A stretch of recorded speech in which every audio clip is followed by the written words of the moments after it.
India and many other countries are now announcing major changes happening around payments, specifically cross-border payments, and we are going to be addressing it and also how it can tie back to XRP. Welcome to the channel, everyone. My name is Nick.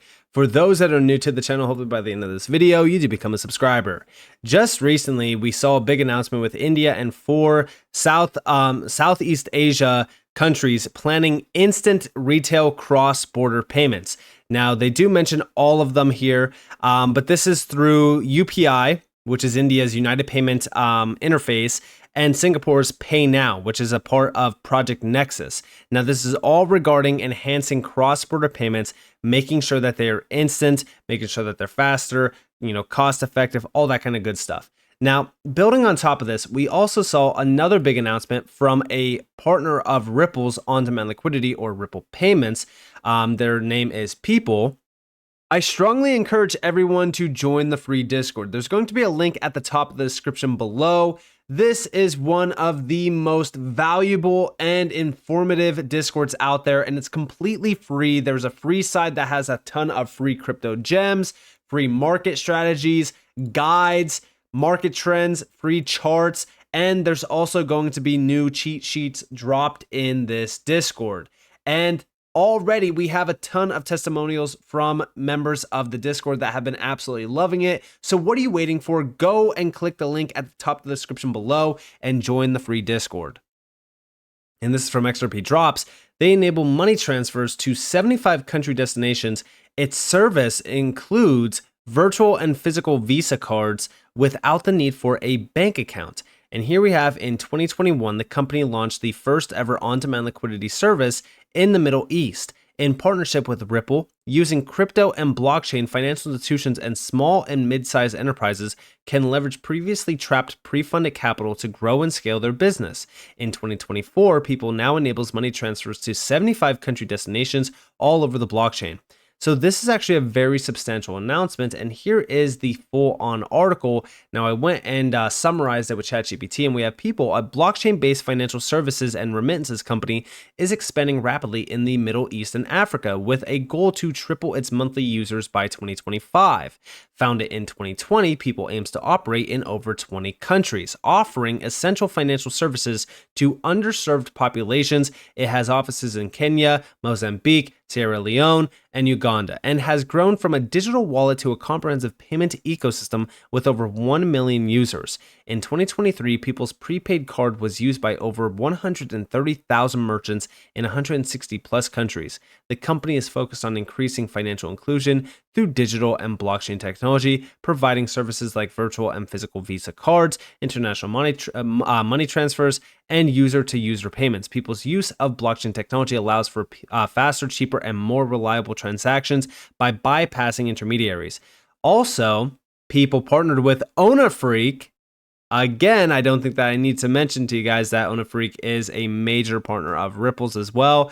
These are two Ripple partners in 2023 to open 34 African remittance corridors and has expanded its services to 75 countries. The company describes itself as a deep fintech due to its proprietary technology, which enables flexible and swift product adjustments. Pyypl targets smartphone users and collaborates with mobile money providers like M-Pesa to enhance interoperability. The company emphasizes the role of smartphones in driving financial inclusion and the shift from cash-based to cashless societies in emerging markets. Now, building on top of this, we have over here the announcement from Chad Steingraber that Ripple and Pyypl access the Middle East through the Qatar National Bank and the Al Ansari Exchange, the UAE, BRICS plus XRP. Now, yes, like I've said in the past, there's so many connections back to BRICS with Ripple. There's a lot of major growth happening around the instant payment space and payments in general. A lot of these major innovations do mention blockchain, DLT, major, technologies that we've been talking about, being implemented globally. And once they do start to really kind of heat up, it's game over. But still, we do need regulations. But this is the best way that I can describe this is everything's being connected, everything's getting put together so that it's ready to go once regulations are in place. Now, building on top of this, we have over here, Tranglo. Indian travelers can now use UPI for payments at over 200,000 network international POS terminals in the UAE. This is all through QR codes, and it's also targeting cross-border payments. Now, let's go back to that, right? Over here, we have the United Payment Interface, the UPI, being tapped in for instant digital payment systems. Again, this is with the BIS. BIS is working with Ripple and the CPMI group. And this platform is starting by 2026. Very interesting. Again, the UPI is key here. Here we have, again, now utilizing UPI. Over here, we have the full-on announcement. Network International partners with NPCI International to enable UPI QR payment acceptance across its merchants in the UAE. The Unified Payments Interface enables users to make QR code-based real-time payments. I believe that I kept saying United, but it's actually Unified. This is wrong from Reuters. In fact, this should have been Unified, not United Payment Interface. But regardless, let's go back over here. We have this collaboration facilitates seamless and secure cross-border merchant transactions for Indians traveling to the UAE. Now we have down here the UAE Network International Network, the leading enabler of digital commerce across the Middle East and Africa region, in partnership with the NPCI International Payments, has enabled the acceptance of QR code-based unified payments interface, payments across the network's point of sale terminals in the UAE. The announcement was held at the event held in Dubai in the presence of His Excellency Consul General of India to the UAE, along with senior representatives from Network International and NPCI International. And we actually have the connections here. The network has over 200,000 POS terminals across 60,000 plus merchants in sectors including retail, hospitality, transport, and supermarkets, among others. So this is a very significant amount of individuals that can be tapped in, merchants that can be tapped in, sectors that can be tapped in. I mean, this is very substantial. Now, they also mentioned the collaboration between Network and NIPL, the international arm of National Payments Corporation of India, aligns with the UAE's vision to strengthen its position as one of the world's most popular tourist destinations and a global hub for commerce and businesses. The number of Indian tourists traveling to the Gulf Cooperation Council, the GCC, which, by the way, is connected right back to Owner Freak, which does have exposure to Ripple and XRP, countries, is projected to reach 9.8 million in 2024, and the UAE anticipating 5.29 million arrivals from India. So again, very large amounts of users. I mean, even here we have UPI as India's largest instant payment system with over 350 million active users and a processed 14.04 billion transactions in just May of this year alone. So by enabling UPI acceptance through its POS systems or terminals, Network will provide a QR-based safe and secure method for facilitating cross-border payments. And I mean, this is a huge move. Now, you might be saying, like, how is Ripple and XRP going to be tapped in here? Well, let's talk about it. So Tranglo Connect, which, by the way, for those that don't know, so Tranglo Connect does have connections back to India, pretty much all around the world. I mean, they are a massive giant. Now, remember that they do, Ripple owns 40% of stake in Tranglo. Tranglo also utilizes XRP through on-demand liquidity or Ripple payments. We also have over here bridging global payments or payment borders. We simplify cross-border transactions to help partners grow quickly. And here's why. Tranglo, for example, all through API connections, 5,000 plus payout partners in 100 plus countries. Here's the amount processed worldwide as of December 31st of 2023, 19.38 billion, nothing too crazy there. If you actually go to Tranglo Connect, which was over here, this is Tranglo Connect. I believe down here they give us a breakdown on Ripple's on-demand liquidity. Yeah, maximize your liquidity through Ripple's on-demand liquidity or Ripple payments. And these are all of the areas tied back to it. You have India on here, you have Brazil, you have all these major names. And beyond that, to really kind of simplify this on how big of a connection Ripple really does have to India, let's go over to this video clip here that Subjective Views posted. And this is India's CBDC is built on blockchain as per RBI. This is the governor. And we have, I wonder which chain is a household name in India. Also notes crypto is a speculative asset. Check this out. Cryptocurrency dangerous. And there's a time when the cryptocurrency was almost like a mania. Now that crypto and Bitcoin prices are coming higher, do you see the level of participation is still low, or level of participation off late after the price hike has also come back again in India? I think the exuberance which was there earlier 2 years ago, that exuberance is not there. there is greater awareness among among the people about the risks and dangers associated with crypto. Some people will make money, but larger number of people are likely to incur loss because it's a speculative product. We have nothing against the technology. There has to be a clear line drawn between technology on which cryptocurrencies are based. Technology is the blockchain technology.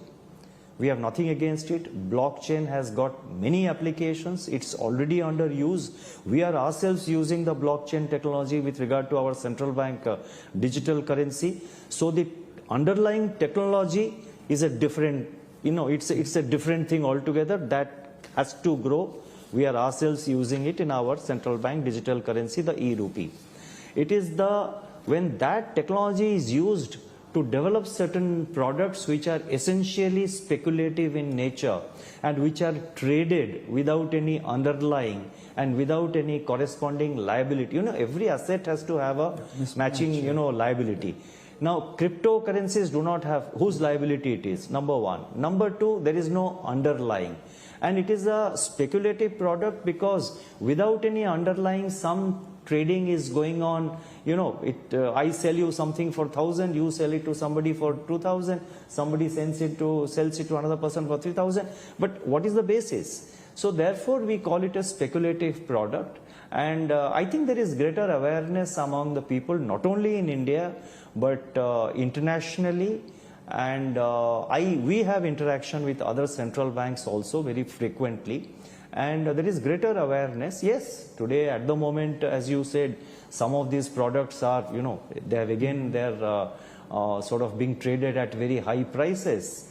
And so there could be some amount of interest, which is perhaps more than what it was 1 year ago. But if you compare with where we were 2 years ago, when there was a kind of a exuberance building up, I think today there is a greater amount of realism. So, outside of what he is saying, obviously, yes, crypto is speculative. It's why it does need regulations. Over here, though, we have, having made that realization and acting on it, Birla said, and so now I think that in our pipeline, we have probably 50% of the market in India, either integrated onto Ripple or in the deal, in the sort of pipeline to be signed to India. And guess what? We're going to take that back to Wells Fargo, and we're going to say there's not a better way to send into India than Ripple. This is the crucial thing to focus on when you are looking at Ripple or XRP or even the XRP ledger. Connections and market pipeline. Ripple has over 90% of the FX market tapped in through their pipeline. 50% of the India market tapped in through their pipeline. These things might not seem like much now because we're still in a speculative market. Utility doesn't matter. XRP is not being utilized the way that people are thinking. It's not being utilized at scale. Regulations are still hindering the space in terms of growth for utility. Once we're out of that case, in terms of, regulations not being here, once we have clarity, all of a sudden, all of the work that's been put in for well over a decade, all of that will pay off on Ripple's end, on XRP's end, on any utility project's end. But think about what chain has a household name in India. What company has a household name in India? And then also over here we have, with all the Ripple XRP FUD circulating, I decided to put this post together to remind the community what's being built. The arc wasn't completed in a short period of time, nor without faith. Story time. Around 2008, the Reserve Bank of India, RBI, proposed a new entity for retail payments to streamline operations and enhance innovation. Enter the National Payments Corporation of India, NPCI, which I did mention before, formed with RBI guidance and 65 stakeholders, many of which are known Ripple partners, NPCI. At a Bank of Thailand conference, Mr. Ritesh Shukla, I hope that I'm saying that name correctly, I'm probably not, CEO of NPCI, explained the significance of the structure of NPCI and UPI. We have in 2016, the NPCI revolutionized payments with the launch of their unified payments interface, enabling 24/7 real-time fund transfers. With support from an IT services consulting company, Aura Software, UPI was exclusively built in just 9 months, transforming the way India moves money. in September of 2023, RS Software wrote a blog post entitled Transformative Alliances in Digital Payments, which focused on groundbreaking partnerships that have left a significant mark and are poised to have an open or an even greater impact in times to come. One of which included Ripple's XRP revolutionizing cross-border payments. XRP was highlighted for providing seamless currency conversion alongside Ripple's extensive partnership networks. Check this video out. Now, coming up, talking about my organization, NPCI is a not-for-profit organization. We are owned by 65 shareholders, and the objective is to, transform the retail payment, needs in India. And I think we have done a great job in terms of doing that. We are operator of UPI. UPI today is, if you see, the largest instant payment platform in the world. Last month, we processed 10.6 billion transactions on UPI, and 58% of these transactions were merchant payments. So you can very well imagine the value UPI has created. People, I don't know when was the last time I went to an ATM in India. I don't need to, because anything and everything I can pay using UPI. And we work very beautifully with different players. We have a very, very strong collaboration model that truly is democratizing payments. Big players include likes of, Google Pay, Phone Pay, which is a Walmart-owned entity, Amazon Pay, WhatsApp, our own Bheem. And the model is such that it enables open banking. I can download any app of my choice and connect it to any bank account. And yes, I can do P2P as well as P2M payments. We are also going cross-border. I think by end of this year or early next year, we'll also be able to connect with PromptPay in Thailand. So any tourist coming from India will be able to scan the QR code here and make payment, and vice versa. Any Thai tourist coming to India will be able to scan QR codes in UPI and make payments. So I think these are some of the use cases that we serve. And, we are also CBDC ready, if that's an exciting topic here. So you guys have it. And again, over here, we have National Payments Corporation of India transforming payments. And this gives us a full breakdown of it. We could also see all of the players tied to it. There's a lot of major Ripple players here in terms of partners. Then also over on the right side, we do have a full breakdown of XRP, or Ripple's XRP revolutionizing cross-border payments. And this basically just outlines everything regarding Ripple and XRP and what they've been doing around cross-border payments, and even CBDCs and stablecoins, things like that. And I do think that as we look at some of the connections, how big Ripple really is around the world, specifically in the UAE and India, it just goes to show you the connections that Ripple has been really kind of forging for just the last couple of years. Now, is this a guarantee that XRP is going to be utilized? Not exactly, but I do think that, what India is doing, they're pushing and pushing and pushing for streamlined, digitalization of their financial system.